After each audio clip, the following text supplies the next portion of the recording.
Fayyaa guutuu qabaataa kaffaltii yookiin maallaqa baay'ee osoo hin baasin mana keenya keessatti fiizikaala qaama keenyaa yookiin ammoo tuyyuu boca qaama keenyaa eeggachuu ni dandeenya. Karaa salphaa taheen waan lama qofa fayyadamnee akkaataa fayyadama isaa beekne taananiin yeroo kamiyyuu fayyaa akkasuma ammoo tuyyuu miidhaginaa fi bareedina qaama keenyaa, fuula keenyaa, rifeensa keenyaa guutumaan guututti lukarraa hanga miilaa fayyadamuu ni dandeenya. Assalaamu alaykum wa rahmatullahi wa barakaatu. Ashama harka fuuni hordoftoota fi kabajamtoota Razaan Oroo jirra jirtu isiniin jedha hordoftoota fi kabajamtoota maatii Razaan Oroo guutuun keessanuu iyyuu amantiif kutaan gandaan osoo waliin qoodin akkuma baratame warroonni subscribe gochuun maatii gootaatan hedduu galatoomaa isiniin jedha. Akkasuma namoonni gaafii akkasuma deeggarsa bira dhaabbannaan na jajjabeessaa jirtan hamilee humna naa tahaa jirtan hedduu isin galateeffadhaa galatoomaa isiniin jedha. Kanatti aansuun jechuudha warroonni maatii koon taane subscribe gochuun maatii kootti dabalama. Akkasuma viidiyoo yoo jaalattan mallattoo bilbilaa oolta jetturra kaa'adhaa. Waa'ee dhimma dubartoota keessattuu jechuudha fayyaa faayaa fi bareedina akkasuma gorsaa fi qorsaa hedduu kan chaanaala kanarraa argattanii fi akkasuma kaayyoo guddaa waa'ee dhimma dubartoota irratti gadi fageenyaan inshallah jireenya waan hedduu qabatee bohaarsaa akkasuma mootuyyuu irraa faayidaa guddaa kan argattan kan qabatee isinii dhufuudha yeroo muraasa keessatti inshallah ta'ala akkuma sitti argitan kana jechuudha waan lama kan qopheeffanne lamaan kana keessatti garuu akkuma obboleeyyan kiyyaa buddeena nyaataaf dhiyaata. Buddeenni kuni jalqaba raacitii fi bishaan barbaada akkasuma soogidda barbaada. Haa ta'u malee nyaanni kuni mata dureen isaa lama malee kan itti daballu waan lamatu jira jechuudha. Kanaaf hanga xumuraatti viidiyoo kana yoo ilaaltan hedduu kan irraa fayyadamtanidha. Jalqaba irratti warroonni gaafii adda addaa na gaafataa jirtan gaafii keessan deebisuu diduu osoo hin tahini haalan naammi jennee akkasuma mootuyyuu inshallah ta'ala dabaree eegee dabaree qabsiisee wal duraa duuban kan isinii deebisu isin ammoo hangasitti obsaan na caqafachuu akkasuma mootuyyuu obsaan na eeggachuu hin irraanfatina isiniin jedha. Nattis hin mufatina hordoftoota fi kabajamtoota kiyyaa guutuun keessanuyyuu itti aansuun jechuudha waa'ee furdinaa yookiin ammoo fiizikaala boca qaama keenyaa harma akkasuma boqoo fuulaa wantoota hedduu namoonni hedduu na gaafataa jiranii ni argasi akkasuma mootuyyuu isinis warroonni na gaafattan ni beeytan jedhee yaada. Viidiyoo hedduu hojjadhee jira waa'ee fiizikaala qaamaa akkasuma bareedinaaf fayya qabeenyaan namoonni akkasuma fayyadamanii keessallee na qunnamanii hedduu na galateeffatanillee ni jiranii. Kanaaf guyyaa 2-3 keessatti tarii namoonni eegan abdii muruu ni malanii wanni guyyaa 2-3 keessatti ta'e yoo bowwoo mataa tahee akkasuma mootuyyuu qufaanuu guyyaa takkaaf lamatti namarraa hin furu furdinni ammoo dabaluu fi akkasuma fiizikaalli qaama keenyaa nu dabaluu fi hedduu yeroo nutti kan fudhatudha. Yoo xiqqaate ji'a tokko ji'a lama obsaan fayyadamuu qabna. Ammas dabalatee jechuudha ani waan maallaqa guddaa isin gaafatuu fi akkasuma mootuyyuu bakka fagoo deemtanii fiddan isiniif dhiyeessaan jiru hanga ammaatitti kan hin hojjetaa jiru bakkee argattanii fi akkasuma mootu akkamitti akka fayyadamtan kan hojjetaa jirudha.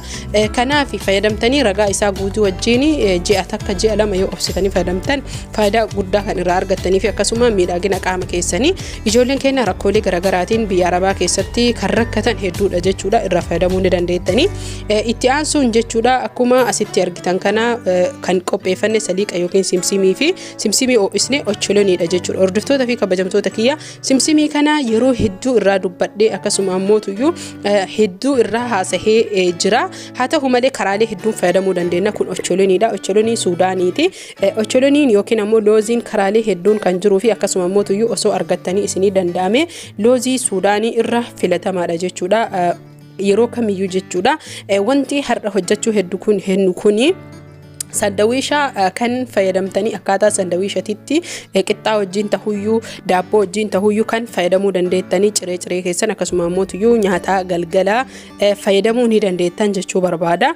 Kanaaf hanga xumuraatitti yoo laaltanii jettan haaluma salphaa taheen waan sandawiishaan nyaannu godhannee qaama keenya fiizikaala qaama keenyaa taa'aa harma akkasuma ammoo fuula keenyaa bareedina qaama keenya guutuu ijaarachuu humna qaroomina sammuu namoota daguun itti baay'atu waan hedduuf jechuudha. Ocholonii faayidaa isaanii beeytanii akkasuma saliiqni faayidaa hedduu qaba. Saliiqni kun afaan arabiitiin simsimii jedhama. Wantoonni lamaan kunniin eessattuu ni argamanii asitti argitan sukkaara maankaa 3 akkasuma ammoo ocholonii maankaa 5 saliiqa maankaa 5 ocholonii maankaa 5 fi saliiqa maankaa 5 sukkaara maankaa 3 zayituuna jechuudha. Haaluma salphaa ta'een mana keenya keessatti nyaata hin turre akkasuma ammoo hin xuroohine jechuun turiinsa yeroo yeroo dheeraa fudhatu zayituuna burcuqqoo shaayii takka dhiyeeffannee walitti naqna jechuudha. Akkuma amma asitti argitan kanatti itti naqnee waliin dhooynee waan daakamutti daayinee kaayana jechuudha. Booda sanii daabboo tahuyyuu waan barbaade tahuyyuu sandawiisha isaan nyaannaa jechuu barbaadeeti. Hundi keessanuyyuu karaa kanaan obsaan fayyadamtan taananii hedduu kan bu'aa irraa argattanii fi akkasuma mootuyyuu isin fayyadu erga waliin geennee kaanee booda sanii daayina jechuudha. Maashinatti walumaan kan arginu taha.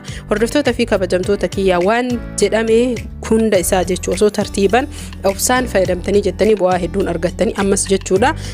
Guyyaa 2-3-15 keessatti kiiloo 15 dabaltan jechuu kiyya hin danda'u. Sababni isaallee ji'a keessatti kan jijjiiramni isaa mul'atuu fi akkasuma adeemsa torbaan keessatti qaamni keessan foon kan hir'atee jedhe kan isinii gugguutaa deemu. Akkuma sitti argitan maashina barbaadan kan qabdanitti daakuu dandeettan jechuu. Dirqama kana tahuu san tahuu akkas tahuu miti waan itti daayitan itti daakuu qabdan jechuudha. Isa kana ammoo akkaataa haalaan isaa sandawiishaaf nu mijaa'uu fi akkasuma ammoo akkamitti akka sandawiisha nyaannu haalumaan margitan kanaan daayina jechuudha. Akkuma cimmaaqii asiira wantoota adda addaa mana keessatti cammaqannee yookiin walitti makannu cuunfaa adda addaa jechuu barbaade. Haala kanaan kunuu akkuma margitan bareedaa tahee saliiqaa ocholonii yookiin loozii suudaanii akkasuma afaan arabiitiin simsimii jedhama. Daayina geessine jechuudha argaa jirtanii. Haala kanaan erga geessine yoo barbaadanii isaanitti gootanii ittiin tuqachuu dandeettanii, yoo barbaadan keessatti sandawiisha ittiin godhachuu dandeettanii ganamaa fi galgala osoo nyaattanii hedduu bareedaadha. Akkasuma ammoo karaalee biraallee nyaachuu ni dandeettanii. Maankaa 2 ganamas galgalas akkasuma ammoo guyyas maankaa 2 yoo fudhattanii jettanillee hedduu bareedaa, hedduu qaama keessan kan bareechisu, kan jabeessu, akkasuma irra caalaa fiizikaala keessan harmaa akkasuma taa'aa keessan isinii guddisuu fi akkasuma ammoo akka daran bareedan isin godha. Akkasuma damoota ijoollee hedduu jechuudha kan boqoon isaanii caccabanii dulluma umrii malee jechuudha. Nu keessattuu shamarran keenyaa kan biyya ambaa dalaynu hedduu kan miidhama garagaraa fi miidhama hedduulee qabnu baay'ee faayidaa kan qabuu fi akkasuma ammoo hedduu kan fuula keenya nu diriirsee nu bareechisu. Asitti itti aansu jechuun borcii waan akka kalee wantoota akkanaallee kan nurraa hir'isuu fi faayidaan isaa jechuudha. Gaheen isaa guddaan harma keenya akka nu jala hin jiine yoo jedhu akka nu jala jechuun xiqqaa baay'ee xiqqaa hin taane fi akkasuma taa'an keenya akka guddatu nu godha. Kana lamaan jechuudha ocholonii fi simsima yookiin ammoo loozii fi simsima loozii suudaaniiti. Itti aansinee jechuudha saliiqni immisamaa tahuu qaba. Bifni isaa adiidha garuu kan asitti argaa jirtan kun kan immifame yookiin kan hordoftoota fi kabajamtoota kiyya haala kanaan fayyadamuu hin dagatinaa irraa isiniin jedha irraa fayyadama.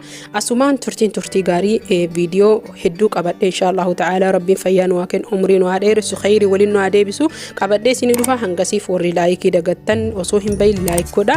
Akkasuma warri sabskiraayib osoo godhin ilaaltan sabskiraayib godha. Mallattoo hojjetu tana tuquudhaan akka viidiyoo yeroo hunda isinii dhufu godha. Akkasuma obboleeyyan keessanii sheer godha akka irraa fayyadaman. Horaa bulaa turtii gaariidha. Laayik gochuu hin dagatina. Ammas irra deebi'ee laayik godhaa isiniin jedha.